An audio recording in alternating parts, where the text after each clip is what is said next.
Epistily nosoratan'Apôstôly Paoly ho an'ny Kolosianina toko 4. Ianareo tompo, ento araka ny rariny sy ny hintsiny ny mpanomponareo, satria fantatrareo fa ianareo koa mba manana tompo any an-danitra. Mahareta amin'ny fivavahana, ka miambena amin'izany momba ny fisaoran'Andriamanitra.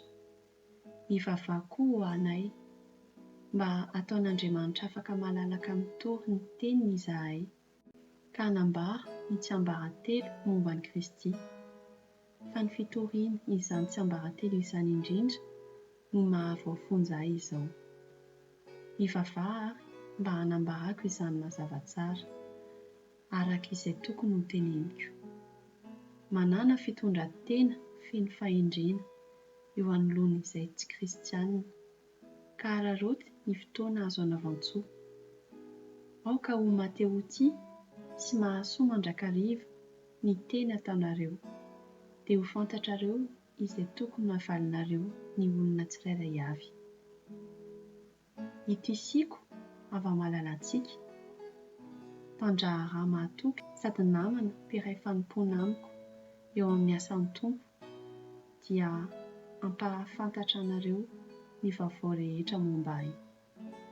Izany indrindra no nandefasako azy aty aminareo, mba hahafantaranareo ny momba anay sy hampahery fo anareo.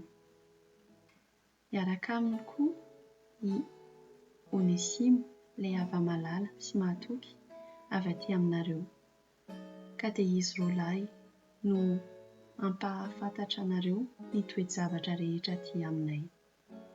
Manao velomanareo i Aristarka, izay miara-voafonja amiko. Manao velomanareo i Marka, zanak'olo mpiray tampo izy sy Barnaba.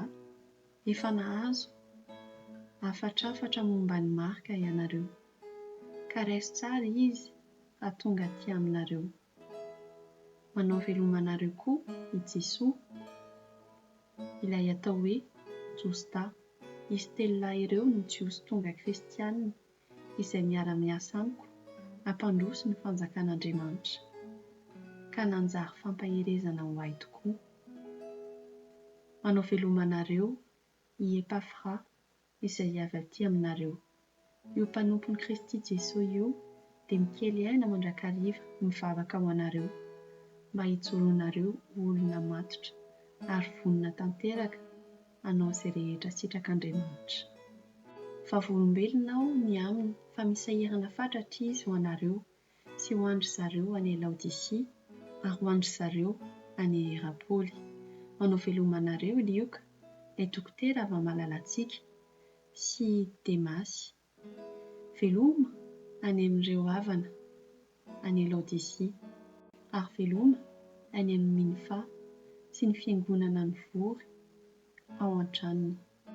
Rehefa voavaky eto aminareo ity taratasy ity, dia ataovy izay hamakiny azy koa any amin'ny fiangonan'ny Laodisia, ary dia mba vakihonareo kosa ilay taratasy avy any Laodisia. Lazao amin'ny Arkipo fa tsy maintsy ho tontosainy tsara ny fandraharana noraisiny ho fanompoana ny Tompo. Soratanako ireto teny ireto, veloma hoy Paoly. Tsarovy fa voafonja aho. Momba anareo anie ny fahasoavan'Andriamanitra.